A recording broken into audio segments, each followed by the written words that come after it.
ጤና ይስጥልኝ ውድ የቻናሌ ቤተሰቦች፣ አበይት የሆኑ ዓለም አቀፍ የዜና መረጃዎችን ይዤላችሁ ቀርቤያለሁ። አብራችሁን ቆዩ።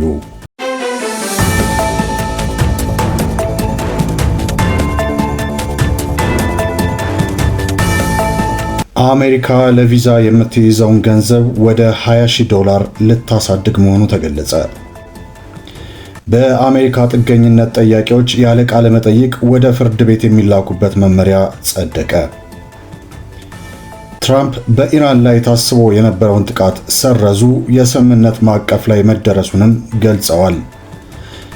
እነዚህንና ሌሎችንም በርካታ አበይት መረጃዎችን ይዤላችሁ ቀርቤያለሁ። አብራችሁኝ እንድትቆዩ ግብዣን አቀርባለሁ። ለቻናሌ አዲስ ከሆናችሁ ሰብስክራይብ በማድረግ ምንጊዜም ወቅታዊና ዓለም አቀፋዊ መረጃዎችን አግኙ።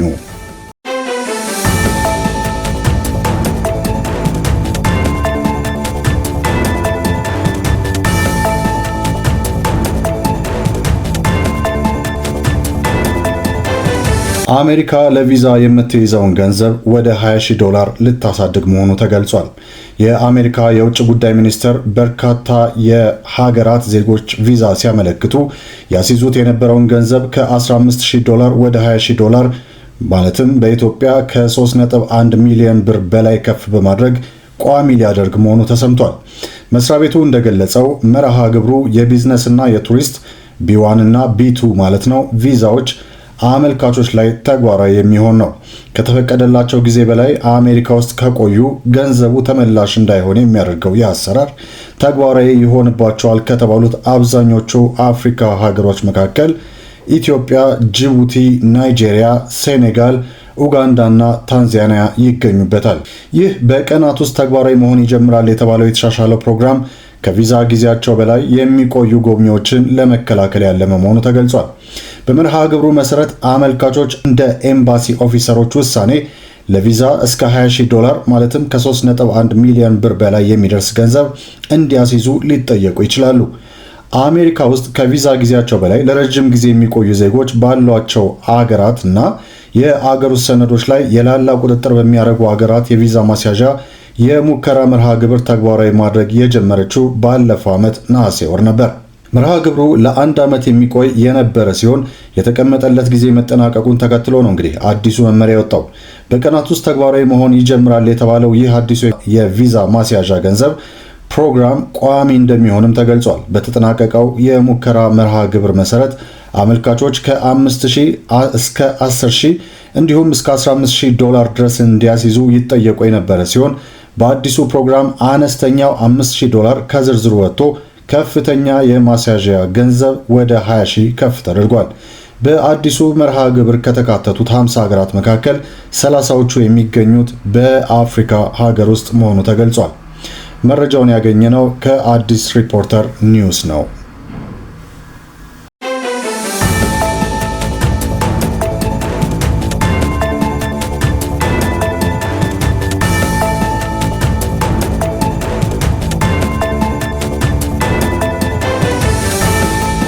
በአሜሪካ ጥገኝነት ጠያቂዎች ያለ ቃለ መጠይቅ ወደ ፍርድ ቤት የሚላኩበት መመሪያ ጸደቀ። የትራምፕ አስተዳደር በሀገሪቱ ጥገኝነት የጠየቁ ስደተኞችን የሚመለከት አዲስ መመሪያ አውጥቷል። ይህን ተከትሎ በርካታ ጥገኝነት ጠያቂዎች ጉዳያቸው ሳይሰማ ቀጥታ ሊባረሩ የሚችሉበት ሁኔታ ተፈጥሯል። አዲሱ አሰራር ከ1.4 ሚሊዮን በላይ የተከማቹ የጥገኝነት ማመልከቻዎችን ለማቃለል የታሰበ ነው ተብሏል። ቀደም ሲል የነበረው አሰራር አመልካቾች መጀመሪያ ጉዳያቸውን ለኢሚግሬሽን ኦፊሰር አቅርበው ጥያቄያቸው ውድቅ ከተደረገ ብቻ ወደ ፍርድ ቤት እንዲያመሩ የሚያደርግ ነበር። በአዲሱ መመሪያ ታዲያ በርካታ የጥገኝነት አመልካቾች ከኢሚግሬሽን ኦፊሰሮች ጋር የሚደረገውን የመጀመሪያ ደረጃ ቃለ መጠይቅ ሳያደርጉ ጉዳያቸው በቀጥታ ወደ ፍርድ ቤት ሊያመራ ይችላል። 444,724 ያህል መዝገቦችን ይነካል የተባለው ይህ ውሳኔ የሕግ ባለሙያዎችና የኢሚግሬሽን ተከራካሪዎች አሰራሩ የስደተኞችን የመሰማትና የፍትህ የማግኘት መብት የሚጎዳና ውሳኔዎችን በማፋጠን ሰዎችን በፍጥነት ለማባረር ያለመ ነው በማለት ተችተውታል። በሌላ በኩል የአሜሪካ መንግስት በሀገሪቱ በሚማሩ የውጭ ሀገር ተማሪዎች ላይ እስከ $100,000 የሚደርስ አዲስ ክፍያ ለመጣል ማቀዱ ተሰምቷል። የታቀደው እርምጃ በተለይ ትምህርታቸውን አጠናቀው በአሜሪካ ለመቆየት ለሚፈልጉ ዓለም አቀፍ ተማሪዎች ፈተና ሊሆን እንደሚችልም ተገልጿል። መንግስት እርምጃው የቪዛ አጠቃቀምን ለማጥበቅና የሀገር ውስጥ የሥራ ገበያን ለመጠበቅ ያለመ መሆኑን ሲገልጽ፣ ተቃዋሚዎች ግን የውጭ ተማሪዎች ለአሜሪካ የትምህርትና ቴክኖሎጂ ዘርፍ ያላቸውን አስተዋጽኦ ሊጎዳ ይችላል በማለት ስጋታቸውን ገልጸዋል። የትራምፕ አስተዳደር ከስደተኞች ጋር በተያያዘ እጅግ ጠንካራ እርምጃዎችን እየወሰደ መሆኑ ተደጋግሞ መገለጹ ይታወሳል። ይህን ዜና ያገኘነው ከአዲስ ሪፖርተር ኒውስ ነው።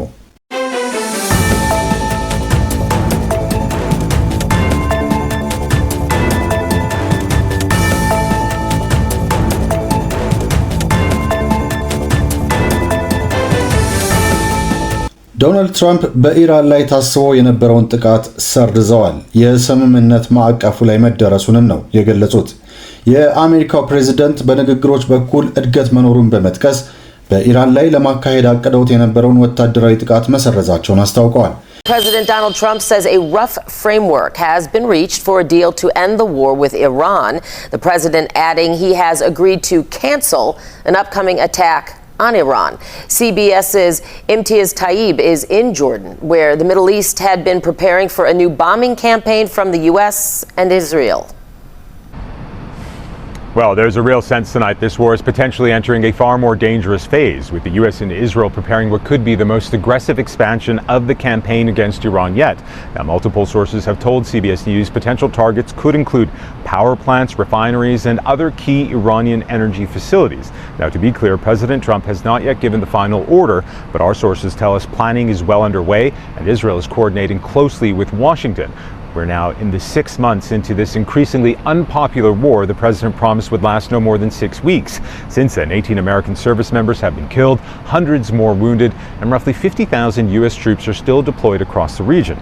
የአሜሪካው ፕሬዝዳንት ዶናልድ ትራምፕ የስምምነት ማዕቀፍ ላይ በመደረሱ በኢራን ላይ ሊካሄድ ታስቦ የነበረውን ከፍተኛ ወታደራዊ ጥቃት መሰረዛቸውን ገልጸዋል።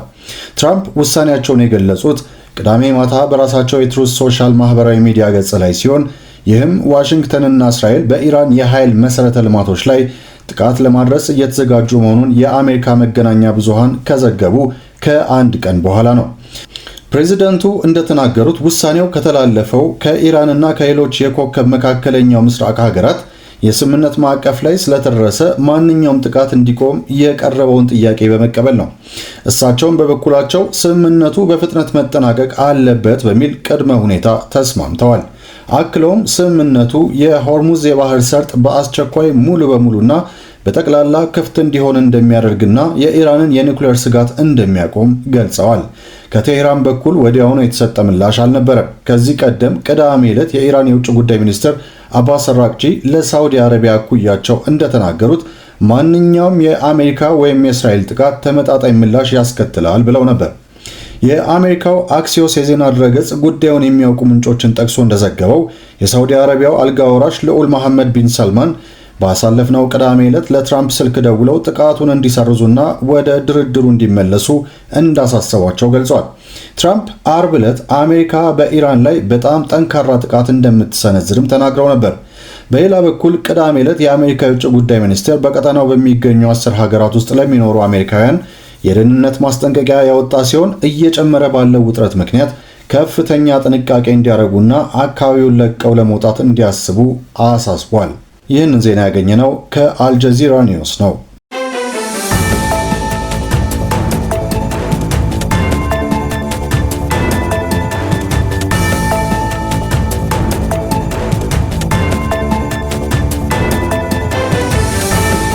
የትራምፕ ሐማስን ትጥቅ ለማስፈታት እቅድ ቢኖርም እስራኤል በጋዛ 8 ሰዎችን ገደለች።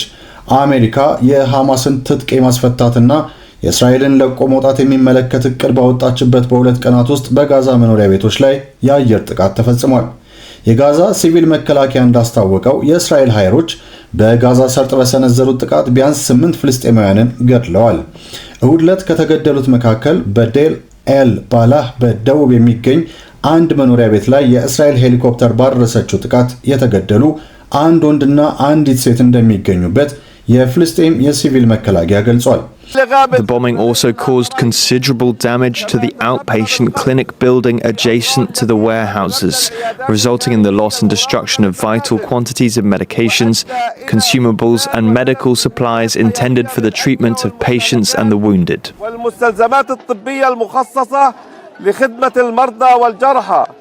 On Saturday, additional airstrikes also struck northern Gaza City and the Khan Yunis area, killing several people.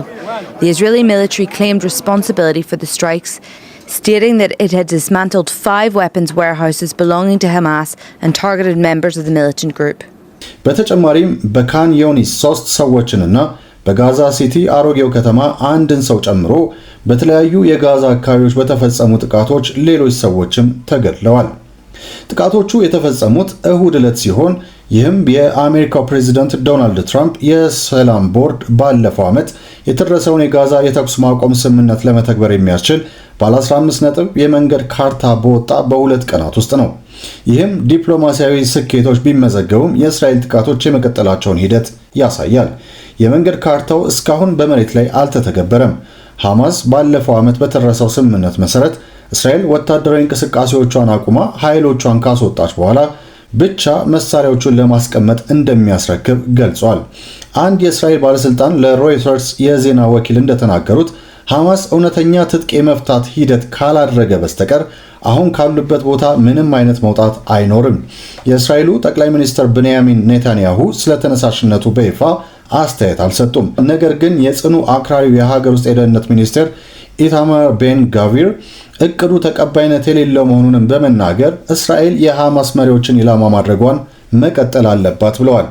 በተባበሩት አረብ ኤሚሬትስ የሚኖሩ የቀድሞ የፋታህ ከፍተኛ ባለስልጣን መሐመድ ዳህላን እንደተናገሩት በትራምፕ አማካኝነት በእቅዱ ላይ የሚሰሩት የትራምፕ አማች ያሬድ ኩሽነር በጋዛ ላይ የሚደረጉ ጥቃቶችን ለማቆም ከእስራኤል ጋር እየሰሩ እንደሆነም ነግረዋቸዋል። ዳህላን ከዋሽንግተን ጋር የሚደረገው ውይይት ቀጣይ መሆኑንና የስምምነቱ ስኬት አሁን እስራኤል ዕለታዊ ጥቃቶቿን ሙሉ በሙሉ በማቆሟ ላይ የተመሰረተ መሆኑን ገልጸዋል። በተመሳሳይ ዜና ቅዳሜ ዕለት የእስራኤል ጥቃቶች በማዕከላዊ ጋዛ የሚገኝ የሕክምና ቁሳቁስ መጋዘን የደመሰሱ ሲሆን ይህም 20 ሜትር ስፋትና 10 ሜትር ጥልቀት ያለው ጉድጓድ ፈጥሯል። ይህም የተኩስ ማቆም ጥረቱ ቢኖርም የቀጠለው ሰፊ የጥቃት ማዕበል አንዱ አካል ነው ተብሏል። ይህን ዜና ያገኘነው ከአልጀዚራ ኒውስ ነው።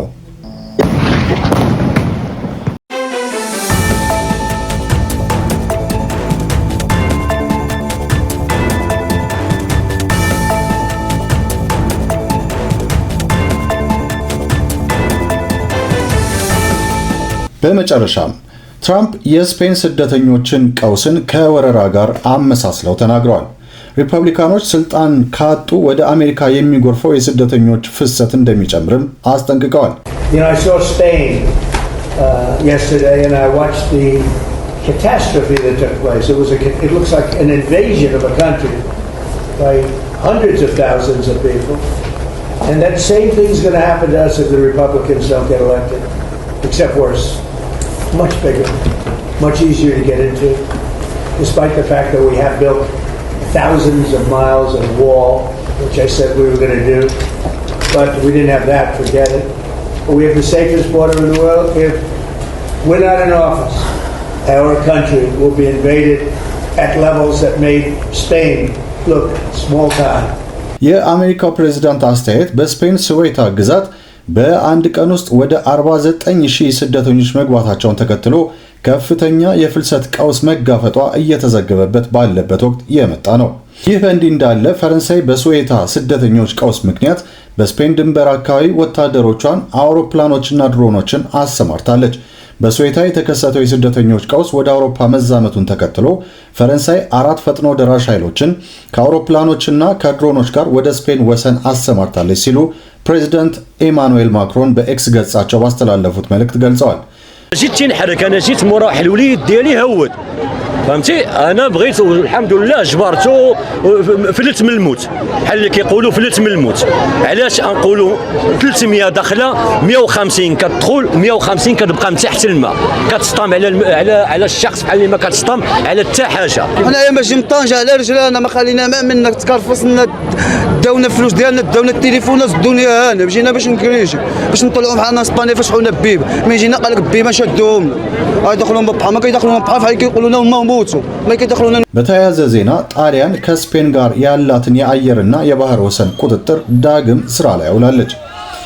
ላስታምፓ የሀገር ውስጥ ሚኒስቴርን ጠቅሶ እንደዘገበው እርምጃው በስዌታ በኩል የሚገቡ ስደተኞች ቁጥር መጨመሩን ተከትሎ የጣሊያን የስደተኞችና የወሰን የደህንነት ኮሚቴ ካደረጉት አስቸኳይ ግምገማ በኋላ የመጣ ሲሆን በሁለቱ ሀገራት መካከል የነበረው ነፃ የሸንገን ቪዛ ድንበር ፕሮቶኮል በጊዜያዊነት ታግዷል።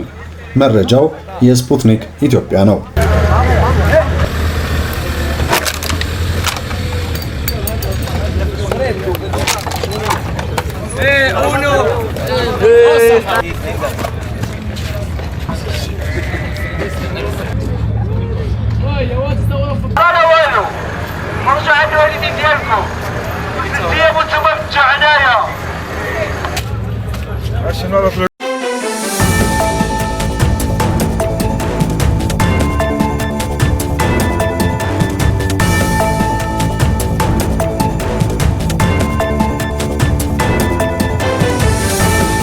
ለዛሬ ይዘንላችሁ የቀረብናቸው አበይት መረጃዎች እነዚህን ይመስሉ ነበር። በሌላ አበይትና ሰበር መረጃዎች እስከምንመለስ ሰላም ሁኑ። ይህ ሰሞነኛ ነው።